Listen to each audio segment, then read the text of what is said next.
You can try to resist, try to hide from his kiss, but you know you can't fight the moonlight. Almost. Those were pretty much the lyrics of that section of the song. Good job. All right. Well, it's been a minute, right? It's been a minute because at the end of the night, you can't fight the moonlight. That's right. Mm-hmm. Yeah. Yeah. It's good to know that she's doing stand-up and having a flourishing career at this point. Okay, we have to talk about this. Recently, Leanne Morgan launched her sitcom on Netflix. Mm-hmm.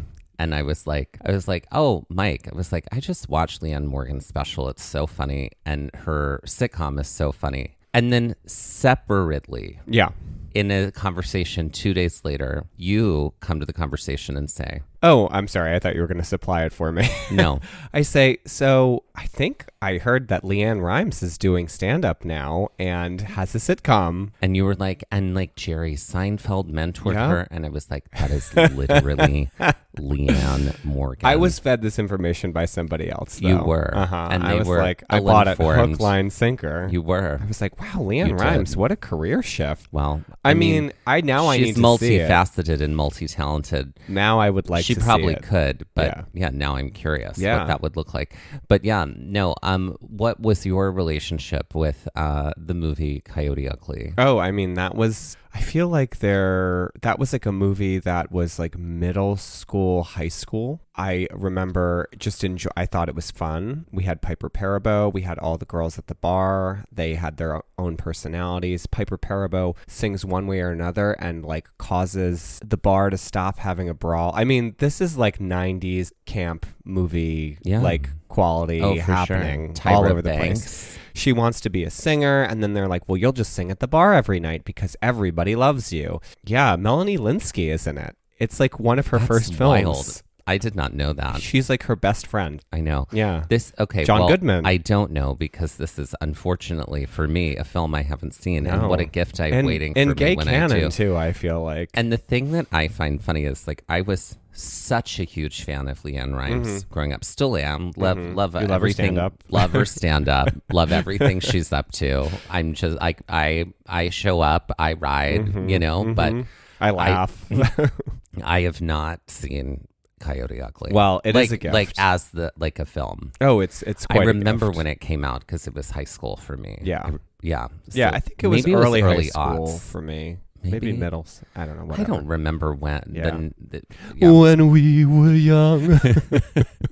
But it came out sometime around then. Yeah. I remember everybody seeing it, but I did not. There was that cute Australian guy too. That was like, that's where I feel like I had like a moment of awakening in that moment. Oh, I see. From Coyote Ugly. And you said, I need to travel to Australia. I did.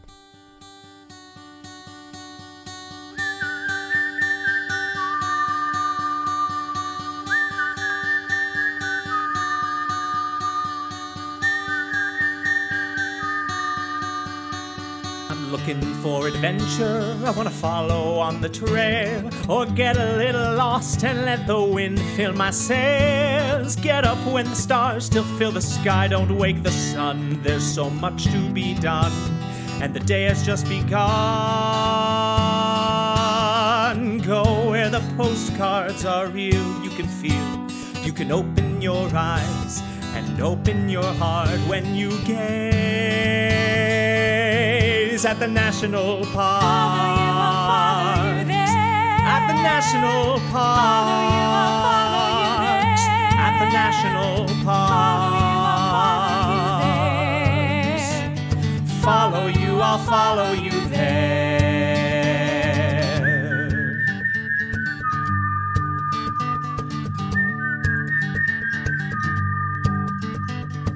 We would like to acknowledge that while visiting and hiking the land, also known as Death Valley National Park, we were on the traditional and stolen land of the Kawaiisu and Western Shoshone people. We had just arrived in Nevada and California via Ash Meadows. That's right. Which is managed by the U.S. Fish and Wildlife Services. And we did some small boardwalk and paved trails and experiences here at Ash Meadow. That's right. In what we called pupfish trails in the last episode. Yeah. And so now we're headed into Death Valley proper. Yes. And so we were camping at the Furnace Creek campground, which we had sort of kind of teased out when we had arrived at the end of our last episode. We'd stopped by the visitor center. We had seen the sign that read 103 degrees. Because as you know, something that's named Furnace Creek is probably hot, freezing.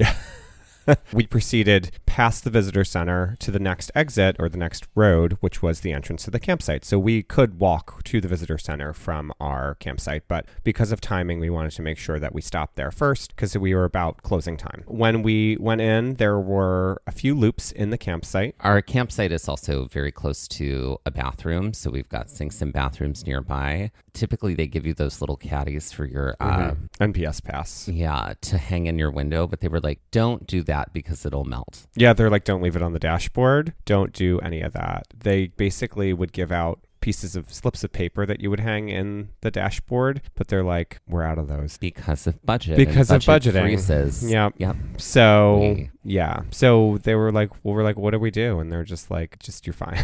Just like make sure you're parked where you're supposed to be parked. So we've camped in national parks before and in other spaces. Obviously, we had just, if you listen to our last episode, camped at Lake Mead, but this is the first time that we're really truly doing a full camp setup with Becky and Cynthia. It's clear that they have things down to a science here when it comes to setting up. Yeah. Because from backing in the camper, from the way they park, from setting things up. So we sort of jumped right into that process. Yeah, we had to learn how to essentially level the trailer and how to set it up properly using wedges under the tires.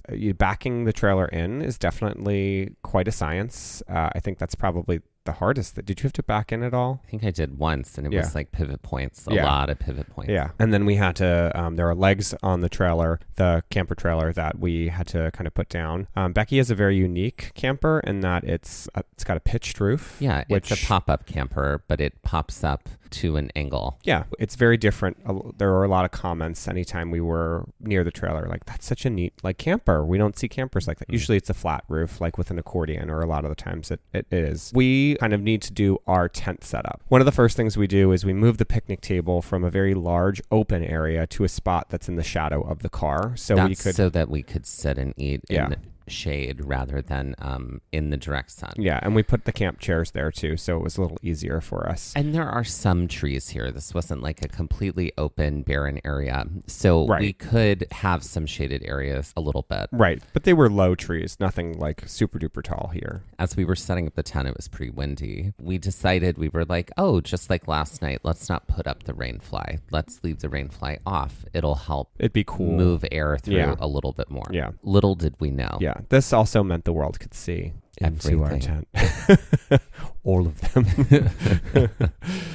We did have to weigh the tent down with a lot of things so the tent wouldn't just blow off. We tried to stake into the ground here, but it was not really working at all. No. We did have like some things kind of on top of the stakes. Like we found rocks that we could also put on top of the stakes. Large rocks to put on top of. Because the stakes didn't really want to drive in all the way because it was very tough. With our mattresses and our bags in the tent, we were pretty sure that we would be fine. We do set up our sleeping bags and pillows also in the tent so that we don't have to do any of this later. We blow up the air mattresses, we get everything going so that like when we're ready to go to bed, we can just get right in the tent and it's not an issue. There are a lot of other campers in the campsite, but there are also some other tent campers like us. Most people, I would say here, were in trailers. RVs, trailers, it was like that. Very, very heavy trailer. And some of the tents that were around were very big. And ours was made for 4 people and pretty low to the ground. That first evening, we make dinner. Since we had flown in, Becky and Cynthia were very kind to have picked up all the necessary groceries and prepped some dinners prior to us arriving, keeping them cool in the cooler. Becky believes in real food camping. So rather than dehydrated food, we had real food. And that was a matter of making sure to keep things cold. So we were constantly getting more ice the whole time. We were.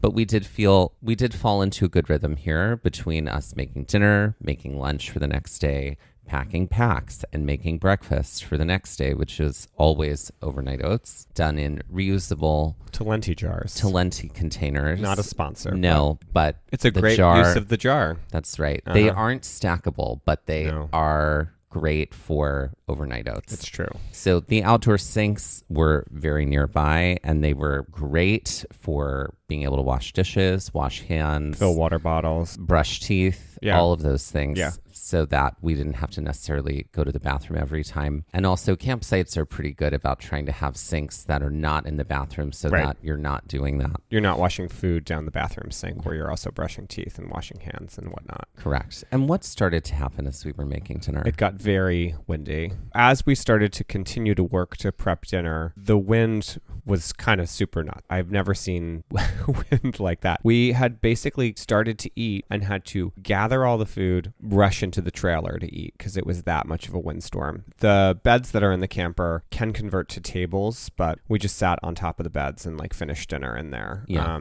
And just ended up talking and gabbing. Okay. So similar to last season's moment of sheer panic from Mike when it came to tide timing in Olympic National Park, we want to make sure that we were timing out things here in Death Valley very intentionally when it came to sunsets and the moon, because sunsets are beautiful to watch here. Also, we wanted to make sure that sunsets had clouds because we wanted to see the light through the clouds. And also, when it came to the moon, Death Valley is a dark sky park, and so we wanted to be able to actually see some stars. But when the moon is out, often you don't. We ran into that situation in Black Canyon of the Gunnison, where we went up to try and see stars, but alas, there were no stars. I feel like it's been more than just Black Canyon. I feel like there have been so many dark sky parks or dark sky adjacent areas that we've tried to go to, and most of the trips that we take, it's like, oh, it's a full moon right now. And that was the case. Well, honey, you always bring the full moon. That's right, because There you we go. can't fight the moonlight. That's it. That's right. That's the theme of this No, episode. you can't It fight sure it. is. It's going to get to your heart. But yeah, we arrived and it was on this day, the exact full moon. We were like, well, we're not going to see any sort of dark sky tonight, but the moon was rising like an hour later each successive night. So we're like, maybe that last night we'll be able to do some dark sky gazing, which we ultimately ended up able to do. We also were hoping that for the sunset, we would get to Zabriskie Point, which is what we had passed on the way in, because it's a really great spot to see sunset. If there's clouds like there were this evening, it's beautiful because light and the color off of the clouds is really incredible. But now everything was thrown off because of the windstorm. We definitely did not make sunset at Zabriskie Point, which was fine. We could do that another time later in the week. What was interesting about the moon this night was that it was going to be a very early rise for the full moon. So this was the night that we decided to utilize moonlight to walk out to Bad Water Basin, which is another spot in Death Valley National Park. This would have been not a great idea to do during the day because it's very hot and very exposed unless you're there very early. And even then, it may not have been what we would wanted to have done. There's other spots that we could get to. The idea of being guided by the moon was very cool, especially because we weren't going to be able to stargaze. The cool thing was, I think people do this even when the moonlight isn't as strong as it is, but we would not need to do headlamps. Like we wouldn't have to do a headlamp hike. This was like a really cool idea to just have the moonlight as our guide. The only thing we were a little concerned about was the wind, but we decided to kind of chance it. So when we arrived, Becky had given you and me the spare key to the car so that you and I, or she and Cynthia, could both have access to the car whenever we needed. I'm just going to say this right here. Camping, which I have learned, is about tiny little very important things. I find that it helps me to keep all of them in the same place. So while I did not do this day, the very next day I bought a fanny pack and I wore that fanny pack every single day. Yep. You kept your keys and your dignity in there. That's right. The car key was in there. Wallet, phone, charger, backup battery, all of my cables, anything that was small and very important went into the fanny pack. And I wore it at all times, except on the trail, because then I took the fanny pack and put it inside my pack. And then I would just switch it back out. Pack and packs the whole time. And I found that to be very helpful because I don't like to lose track of tiny little things. So I am going to be the driver on this evening to Bad Water Basin, and we have to pull out of the Furnace Creek campground and drive past the ranch, which is, it's like a very expensive resort in the desert, essentially. Look into it if you're not into camping, but it is pricey. We take this road essentially all the way out to Badwater. Now, it is a slow drive because it is very, very dark. So dark. While the moon is rising early, it's really not, it hasn't crested over anything yet.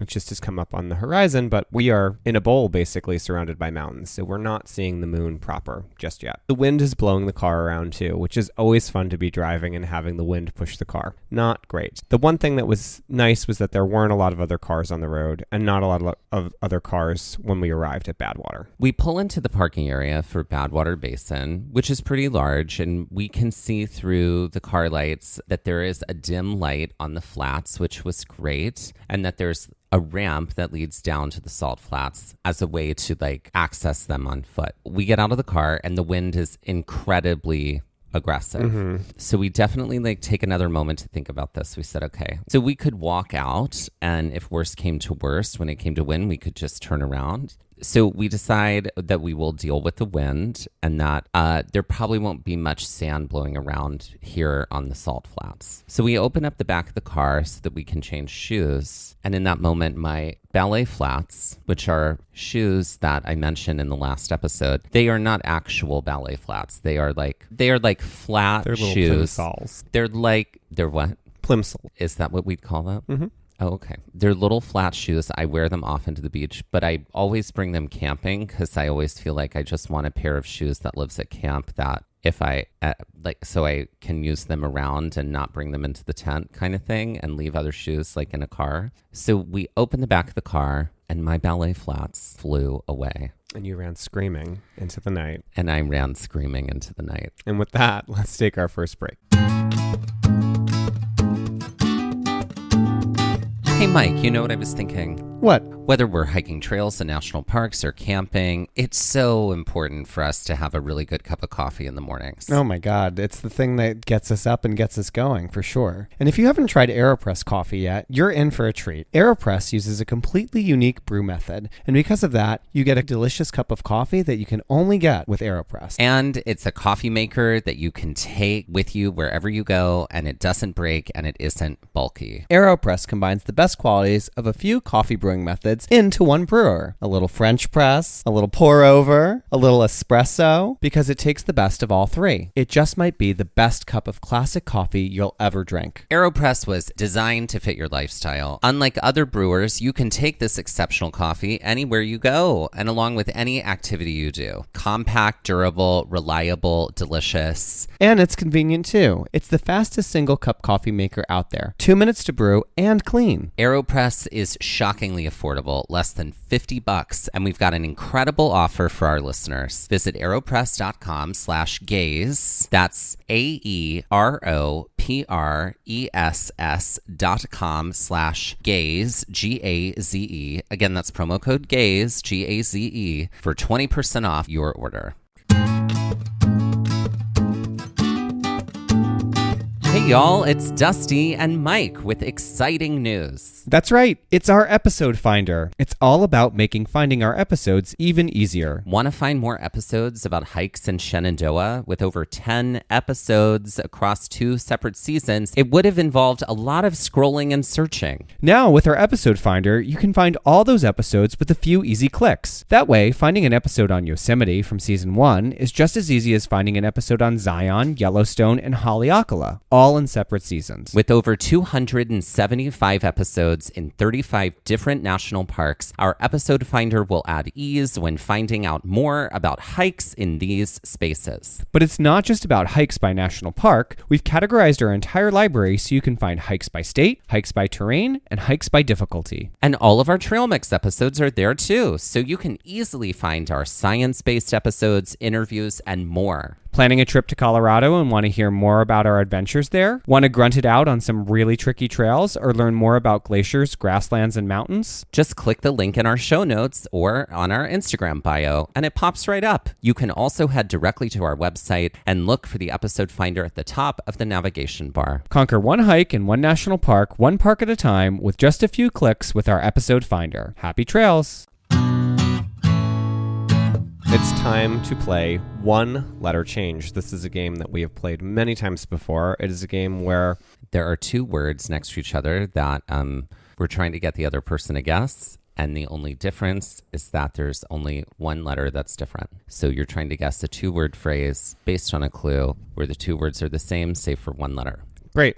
Thank you. All right. Here's the first one. A British gentleman who doesn't have any money. Oh. Or what?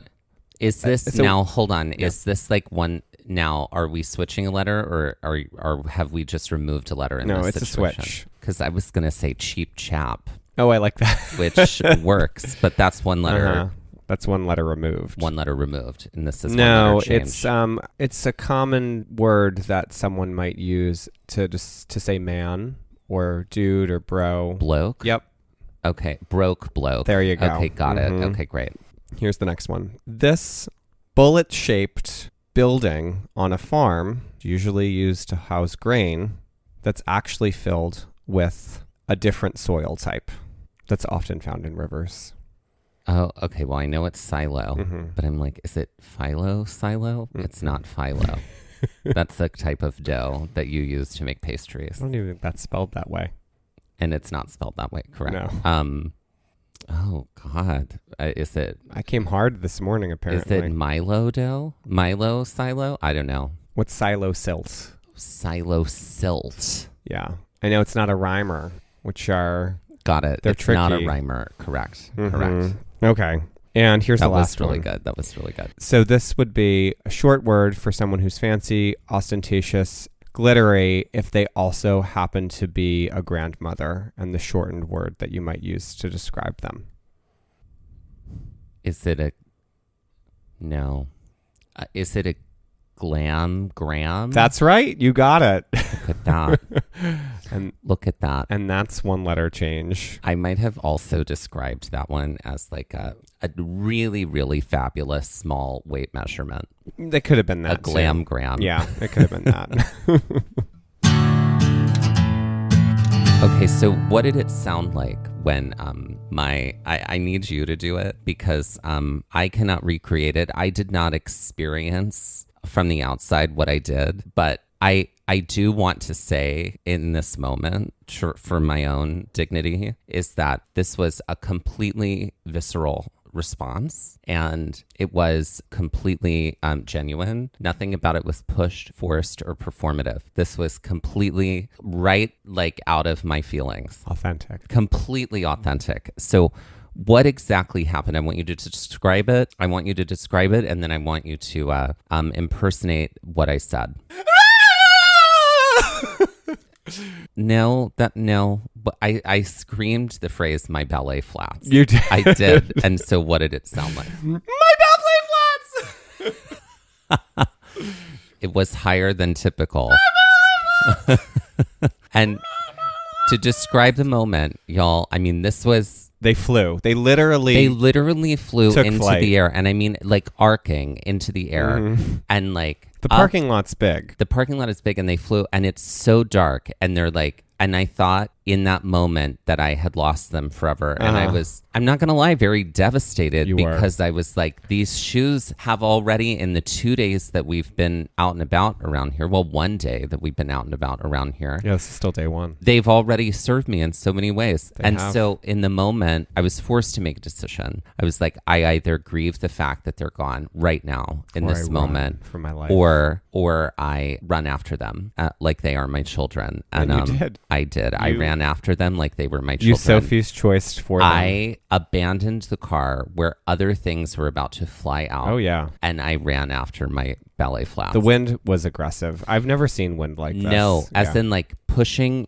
our Bodies, bodies. yeah, And yeah. so I ran after them into the night. And by into the night, I mean into the parking lot. Into the unknown. In the dark, because I did not have a light source. No. I found me flats. I found both of them. You did. But they were fully hundreds of feet away now. You got there. But I got them. Yeah, they took off. I was like, if they end up in the middle of the road, that's it. I'm not walking into the middle of the road to try and find them. So we wanted to take a little bit of time. In episodes past, we've obviously used our trail mixes to kind of dive deeply into information that relates to a specific land mass or a specific type of landscape that we haven't really encountered yet. But it felt a little bit more natural for this episode for information on salt flats to kind of nest here in the middle of our episode. And this is also important because it's not the only salt flat or salt area that we would see in Death Valley. And we'll talk more about the wild weirdness of what Devil's Golf Course is in a future episode, because that is completely different, but also salt formed. Correct. Right. And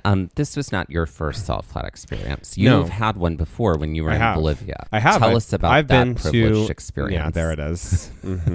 I've been to the biggest salt flat in the world, which is in Uyuni, in Bolivia. So this was a trip that I took in 2013. It was a 5-week trip that included Peru, Bolivia, and Chile. I had been in Peru for about a week and a half and then was in Bolivia for maybe 5 days, maybe a little bit longer. Had done a trip to the salt flats in Uyuni. It's sort of like it's one of the main things to do. It's a big attraction to see. You have to take from La Paz an overnight bus that takes you to the flats. Well, takes you to like kind of a border town to the flats where then your salt flat tour starts. The bus ride was extremely bumpy because you're not on paved road. You got there and one of the buses that was in this fleet of like 2 or 3 buses completely broke down. So we had to stop in the middle of the night to try to like assist. Oh, so you lost your ballet flats too? And by ballet flats, I mean a whole bus. Huh? Yes. Seems. We arrived in the morning very early and we took a salt flat tour. The tour was an overnight. You ended up staying in a salt hotel, like completely made out of salt. But you basically were driven around through the flats. We ended up going to a village where they work to refine salts and harvest lithium, because this is one of the biggest areas of lithium production in the world. Yeah, you really got to there's a lot of, if you've probably seen photos of people on the flats, and because there's not a lot of depth here, people are doing things like making things in the frame look a lot larger, and like people in the way background look a lot smaller. And so it looks like people are holding people up. There's plenty of photo trickery that you can do here on the salt flats. The flats also get rain sometimes, so it becomes like a giant mirror. Same thing happened with Bad Water Basin and Death Valley when Hurricane Helene came through. That was something I think we were both sort of hoping we'd be able to see when there was water on the flats and water throughout the park, because it was like a lake again. It was. And so based on what you experienced there and what you experienced here in Death Valley, how would you say those compared? Uyuni is gigantic. It took a whole day to tour around, and then basically we stayed the night and did some more touring the following day. Like I'd need to like dig back into photos, and I have them, but this was a much more condensed experience, I would feel like. Plus it wasn't something that you were being toured around on. It was self-guided, but it was nevertheless still very cool. So with that, let's talk some context about the types of salt formations. So specifically salt pans, salt flats, and salt marshes. One thing is key in all these landforms, and that is water, or in the case of salt pans and salt flats, which are often interchangeable, the fact that there was once water. So let's first talk about salt marshes. So salt marshes are an incredible ecosystem that is important to a variety of life, including seabirds, fish, and shellfish. Salt marshes are typically found in areas where fresh and seawater meet, which is otherwise known as a brackish zone. What kind of zone? Brackish. A mix of both types of, these waters, salt and fresh. Salt marshes build sediment and salinity through tidal tidal action and the flow of rivers over time. And these spaces vary in salinity based on what the brackish zone is like and how the different types of waters mix. When it comes to salt pans or salt flats, these areas of land occur in desert landscapes. The salt flats of Uyuni in Bolivia are the largest salt flats in the world. The key to the creation of salt flats, other than the desert landscape, is that these spaces were once lake beds. Over thousands of years, these areas became drier, and the lake beds that were inside these environments evaporated. In the wake of this evaporation, minerals were left behind, including salt. Over time, these spaces developed a hard, crusty surface, and other anomalies within these spaces may have developed as well, like the polygonal patterning that you can see on Bad Water Basin. Sometimes, depending on rain or flooding, as was the case for Bad Water Basin after I kept saying Hurricane Helene. It's Hurricane Hillary. I said it in the other episode too. Well, we're going to quickly offer a corrections corner here. Anytime we've said Hurricane Helene, we've meant Hurricane Hillary. In 2023, after Hurricane Hillary, salt pools or solution pits may have formed where the water had dissolved. Along with the source for the salts and the arid climate to evaporate the water, a closed drainage basin is important for these flats or pans to form. Now let's talk Bad Water Basin specifically. Death Valley has an arid climate with less precipitation than evaporation. It has a closed drainage basin, which is 9,000 square miles and is larger than the state of New Hampshire. And it has a source for the salt. Originally, the area that is now Bad Water Basin, about 200 square miles, was once a lake, Lake Manly, named for one of the original white explorers of the region. This lake existed in what is now the confines of the park 10,000 to 11,000 years ago. As a lake with no outlet, closed drainage system, when the more active weather pattern of the region shifted, the lake began to dry in earnest. And over the centuries, the lake was fed with rich mineral deposits from the surrounding ranges, which create this closed drainage system. These mountains fed the lake through rain and snow melt, and as they still do today when precipitation graces this region. When looking at the ranges from above or at a distance, you can see the runoff that carries into the basin. These are typically called alluvial fans, and they're incredible to see. And they are areas where runoff from the mountainous regions meet the valley floor. Over time, these rains brought rich deposits of sodium chloride, or salt, calcite, gypsum, and halite to Lake Manly, as they still do today, in instances of heavy rain or melt. These deposits, which once fed Lake Manly, were the mineral remnants of the lake which evaporated over an extremely long period of time. Eventually, this formed what is Bad Water Basin over thousands of years. The thing to remember about these spaces, salt flats and salt pans, is that even though they seem dead or inactive, they are constantly changing, like the shifting sands of the desert itself. While the hardened flats may not shift as fast as sand, wind, rain, and other factors impact the way in which these flats shift over time. And with that, let's take our next break. Ladies and gentlemen, please welcome to the stage Adele Taco. Adele Taco. Mm-hmm. Okay, this was inspired by Del Taco. Del Taco. Not a sponsor. And we never actually even went to Del Taco. And they're apparently the superior fast food chain for tacos. Really? I think they outrank Taco Bell. According to whom, I don't know. According to the internet. According to culture. Yeah, I think according to culture. We don't have any Del Tacos East Coast. No, West Coast thing. West Coast. And so we did not get to eat there, but a Del Taco is, yeah. Okay, so who is a Del Taco? Well, I do feel like a Del Taco is obviously an Adele-inspired queen. Interesting. Okay, so because I was like, it's really hard to use that name without being a reference to the British singer-songwriter. I think Adele. it would be tricky. So I do feel like maybe she does parodies of Adele songs that are food-based. Doesn't have to be all tacos. I like that. Okay. Maybe she's making food while she's singing these songs. Yep. Yeah. I set fire to the pan, watched that. it burn. There you go. I like that. I was thinking like, never mind, I'll find some gravy like you, something like that. Yeah. Yeah, I'm into this. Okay, great. So she's a kitchen queen. She's a kitchen queen. She cooks. Maybe, I like the idea of her like cooking. I think it's dinner theater. It's dinner theater. She's and you're cooking the eating meal. it live. and or then she's cooking it she's live and you're prepared eating ahead it. of time, and then she gives you a show. Yeah. Yeah. I've seen shows like that where Yeah. food is being prepared live and then they're giving people food, like, Yeah. and it's part of a whole narrative. Yeah, I think it could be fun. And she could also be she could be making on stage and singing, and then people are plating things she's got like a team of people that are like plating and handing out things. I feel like the team could also be an extension of her. Maybe it's like, I don't know, maybe there are other impersonators who are British singers that also she went to school with. Like, because Adele famously went to that school in London for, the arts school, but like a lot of other people went there. Did Amy Winehouse go with her? She did. Yeah. She did. She was older than her. Right. But yes, Right. she did. They Yeah. both went to the same school. Yeah. I don't know. That might be a little bit of a stretch. Well, but Amy could be the sommelier if you had an Amy Winehouse impersonator. Oh my God, Amy. And she could sing Winehouse. I Drink Wine with Adele. There it is. It's a duo. We'll bring Amy back for that moment. We will. Oh my God, that's a great idea. Listen, marketing. Uh-huh. Let's go. And synchronicity. Uh-huh. Alignment. Yep. Mm-hmm. I like that. Yeah. So yeah, I mean, I think that's her repertoire as Adele songs, and I think it's all kind of food based. Her merch there's no merch. It's the experience and it's the dinner that you're getting, or the meal, but most likely a dinner. I like that. Yeah. So, ladies and gentlemen, please welcome to the stage Adele Taco. I'm running after the shoes.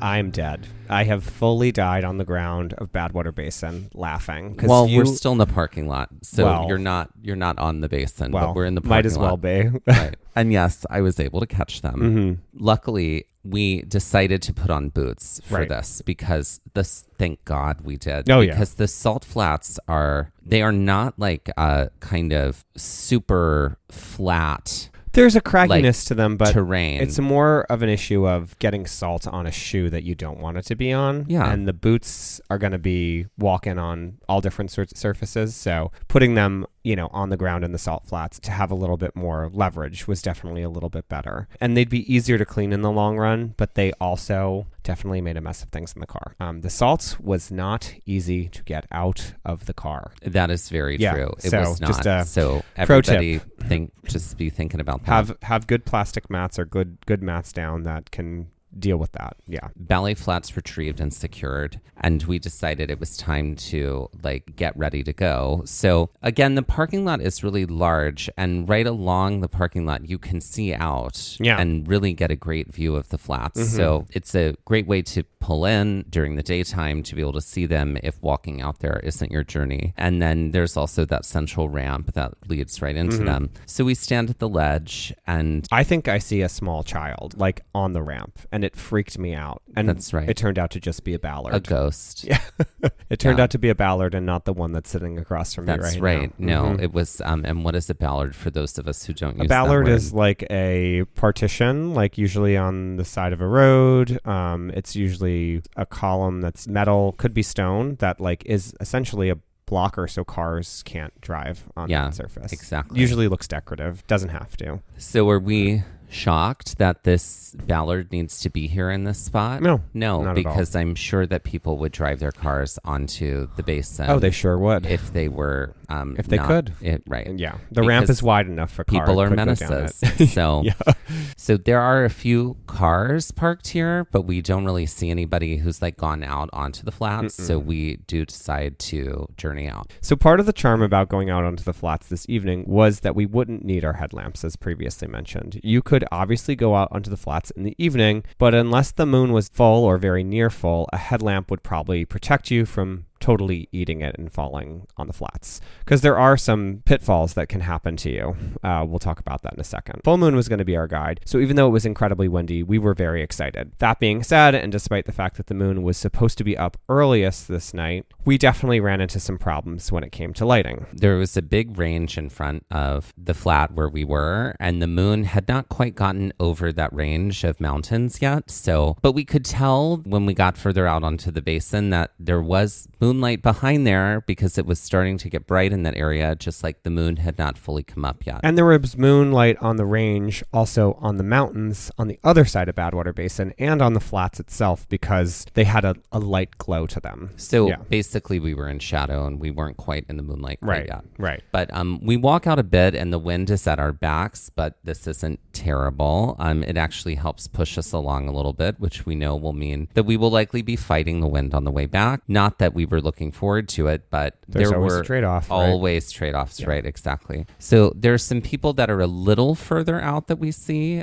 We can tell that there is not much illumination out there, and some people do have headlamps and flashlights. And this initial walk out from the ramp leads us down to a mostly, the first part feels a little like enclosed by mountains on either side, and then as we walk further out, it sort of gets more exposed. But we have to keep walking in order to get to there. Yeah, because this was more of an experience than a hike, we had the ultimate say in when we wanted to turn around. And part of this was dependent on A, seeing the moon crest over the range, B, the fact that we needed to go to bed not too late as we needed to do our hikes very early because of the heat this week. We did have some extenuating circumstances that were going to really decide how far we were going and how much we were staying here or how late we were staying. Now, I had with me my DSLR camera, but this was entirely too dark, way too dark to get anything from this DSLR camera. And my phone with the camera on it was dead. So I had no way to take photos. Right. But my phone, for like the first time in my life, actually was taking very, very good photos. It's true. And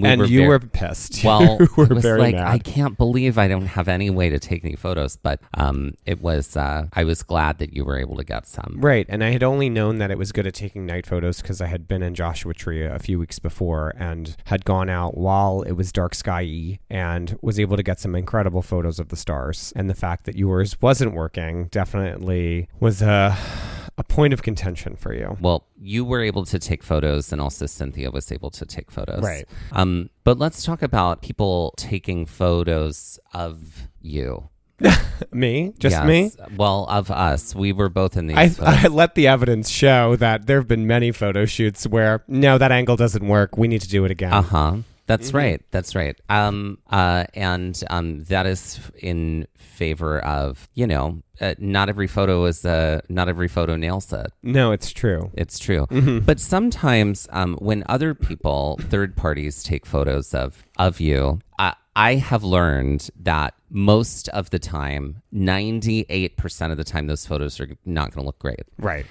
Because they are not thinking about Your anything angles. or at your angles, and there's nothing you can do about any of it. No. And I'm not You just have to trying be to gracious. necessarily be like a total egoist about this, but like, You sure? let's all be clear. We want to put our best foot forward in our photos if we can. And so, we learn a little bit about, okay, actually, this is going to look a little better from this side. Right. Or if the lighting, like we're standing in front of the lighting or behind the lighting, we need to adjust so that it looks a little bit better. All that stuff. But tell me about your experience in this while we were out on the Salt Flats. Well, I just felt attacked. Okay. And why did you feel attacked? And I know how you feel now. Thank when you. you're like, I need this to be taken again from this angle. That's right. It definitely was not a flattering. Okay. Flattering So what photos. happened? Talk us I through looked it. very bloated. No. Like start I at the felt beginning. abused. No, start at the beginning. Well, it's a very good place to start, apparently. We were out on the flats. We had eaten dinner. We were full of my dinner. God. What do you want from me? Keep You going. wanted me to start at the beginning. Keep going. We're walking out. We are photographing what we can in the dim lighting. The cameras are only so good. You have to hold very still. Otherwise, things get kind of rocky, shaky, and Yeah. it doesn't look good. And there were some photos that were taken of me that I felt personally victimized by. There it is, right there.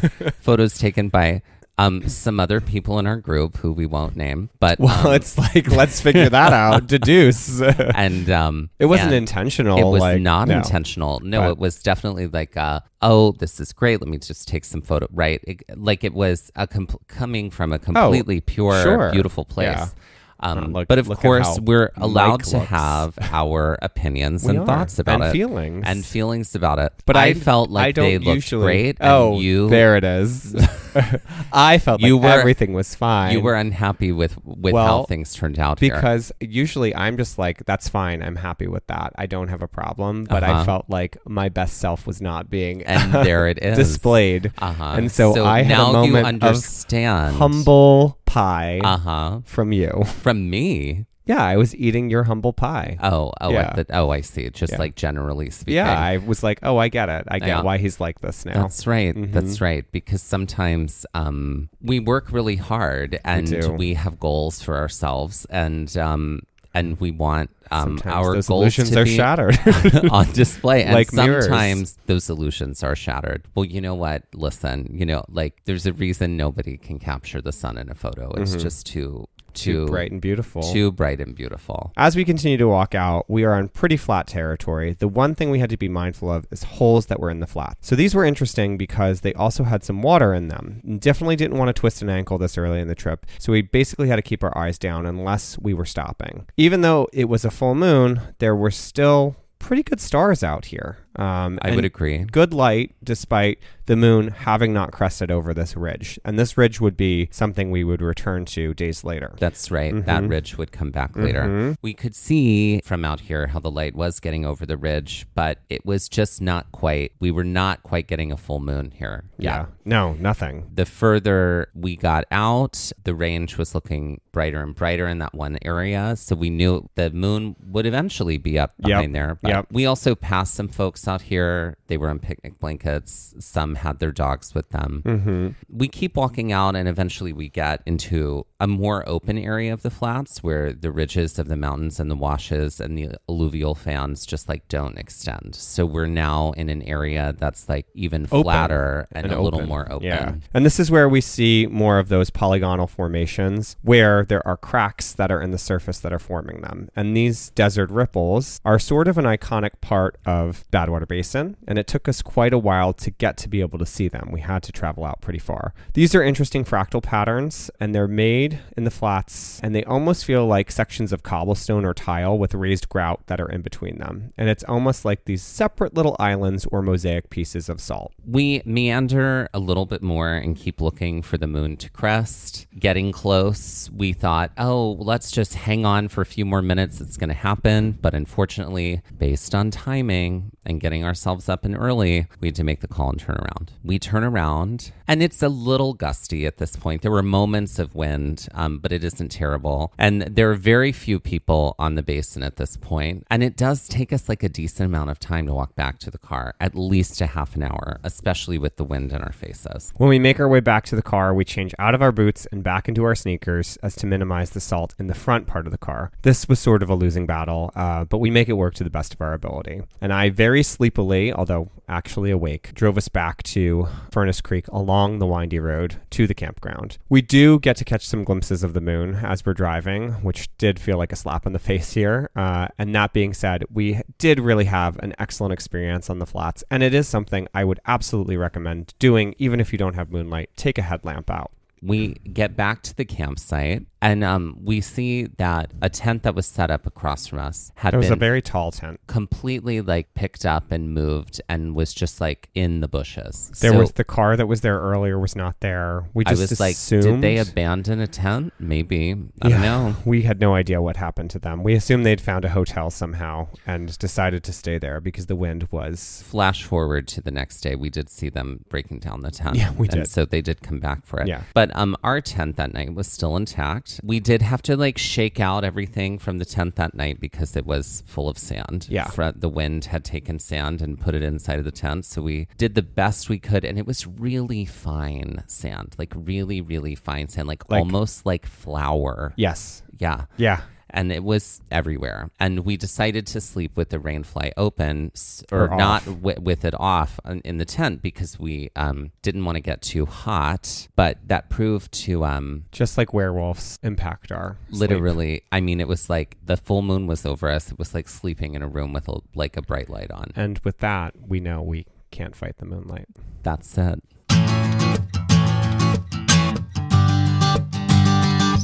Okay, I think it is actually important to put the Salt Flats and Bad Water Basin on the Karen Stone scale. I think so too. I'm going to give it a 2. And Okay. I'm going to give it a 2 because of like what you're walking on. Because it is, you do have to look everywhere you're going to make sure that you're not like stepping into anything, or it could be ankle twisty, perhaps. Yeah, I would say the same, a 2. Barring the wind, I think it is an extreme environment that you would have to, if you didn't have moonlight, have to have a headlamp for. It is relatively flat, but there are tripping hazards or ankle twisting hazards. So I think it's important that you really are careful when you're there.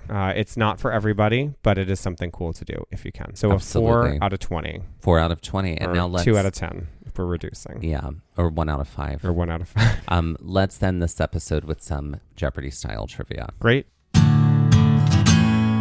All right, Mike, I'm going to get us started today. Great. Take charge. Are you ready? I am. So I was inspired by your moment of being photographed Great. at an angle that you did not like. Mm-hmm. And it made me start thinking about angles. So this is an entire category on geometric angles. So you're just naming the geometric angle. Great.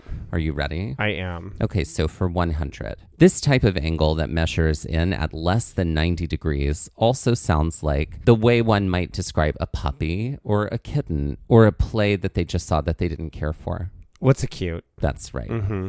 Yeah, because if someone sees a show I directed and they go, "Oh, it was cute," Mm-hmm. insult. If they say it's a cute.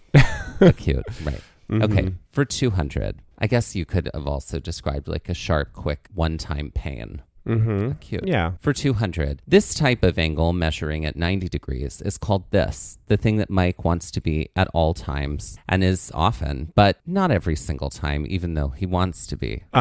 What is right? That is correct. Mhm. That What is right? correct. Thank you for letting me know that I was both Mhm. right and you are correct. Mhm. right. For 300, if you are given an angle and asked to find the angle that would go with it to measure up to 180 degrees, that would be a supplementary angle. But if you were to do that only up to 90 degrees, that second angle would be considered this, What? which sounds like how you would describe someone who is constantly praising others and pointing out things about others that they really like. What's complimentary? That is correct. And for 400, this type of angle that measures greater than 90 degrees also sounds like someone who is dense, dull, or dumb. What's obtuse? That is right. Mhm. And finally, for 500, this type of angle is just a line straight up and down. But it also sounds like how one might describe freezing cold in Celsius. What is a 0-degree angle? That is correct. Okay. What is 0-degree angle? Okay. Great. Here you Look are. at that. Me and my math skills. You did it. Great. So thank you for that. I was inspired by the term Bad Water Basin, Okay. and where the phrase bad something Oh. is a part of the music lyrics or Got the it. song title. I'm here for So that. I'm going to describe a song to you, Okay. essentially, as though it was a landscape that is a basin, like a salt flat, Okay. and you're going to need to tell me what that basin is. hats, wearing hats, wearing hats. Yeah, Let's yeah. go. Great. For 100, this barren basin is shockingly red in color due to the Earth's unusual wounding, almost akin to bullet holes that no Band-Aid could fix. While parts of this basin have shiny remnants left over from friendships past, most of them have gone and rusted at this point. What is, because baby, now we got bad blood Basin. basin. In Swiftwater National Park. Oh my God. So- Swiftwater National Park. This is how this Unbelievable. is going to go. I like it. Great. Oh my God. Good job. For 200, this barren basin has quite a reflective property to it based off of the volcanic activity and the obsidian deposits left behind. Staring into these black mirrors all across the basin initially makes you feel like the rough guy, the tough guy, the you can't get enough guy, until you truly take the time to reflect and realize you're not that good actually.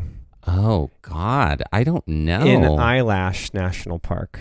What are bad eyes? What are bad eyelash?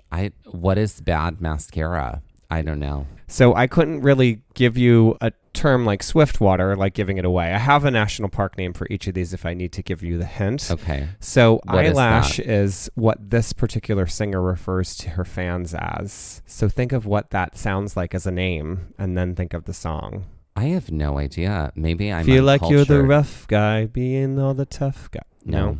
What is Bad Guy Basin? From Oh, Bad Guy by Billie Eilish. okay. All right. Okay. Well- Clearly, I don't know my Billie Eilish. Apparently not. And Okay. nor do I really. I massacred that. So, Oh, well, all that's right. okay. Great. Okay. For 300, enter onto the barren landscape where old love letters, canceled plans, and lies, and the names of people you cheated on whisper around in the wind in Mother Monster National Park. I see. Okay. So, my God, I'm going through the, okay, what is Bad Romance National Park? What is Bad Romance Basin? Yeah, that's what I mean. What is Bad Romance Basin? Yeah, you got it. Great. Okay. This is a base for 400. Yeah. This is a basin you probably don't want to spend much time in because the weather is quite unpredictable. Between potentially seismic activity, lightning, hurricane-force winds a-blowing, flash flooding from rivers overflowing, there's always the possibility of being caught there at night once the sun goes down and it gets dark in Clearwater National Park. Oh, is this like Creedence Clearwater Revival? It is, but I'm looking for the Inspired? song that... Hold on. It's not the "And You Don't Mess Around with Slim" song, is it? No, when the sun goes down, what typically happens? What comes up? What is Bad Moon Basin? That's right. Okay. Bad Moon Rising. There you Oh, go. Bad Moon Rising. Yeah. Okay. Great. Okay. And for 500, if you truly don't care how you feel or appear in the eyes of others, your past, or whether you're a good girl or boy, you might be in this basin in Blackheart National Park. I don't even know what Blackheart is. That's a band? Well, it's a band with a lead singer who's a woman. Is it? Yeah, I don't know. I don't know So the this singer answer is at the all. singer is Joan Jett. Can you give me the answer now? Oh, Joan Jett okay. and the Blackhearts. Oh, got it. Joan Jett and the Blackhearts. So you now I know who don't care about your obvious- past, whether you're a good girl or boy, or how you appear in the eyes of others. What might that refer to? Your what? Your bad future. Your bad present. Your bad What is self. what is bad reputation? Oh, bad reputation. Don't give a damn about my reputation. I don't Yeah. give a damn about my bad reputation. That. Yeah. Got it. So that's okay. it. Well, Great. That was well done. A well thanks. done category, even if I didn't get all of them. Even if you were bad. That's it.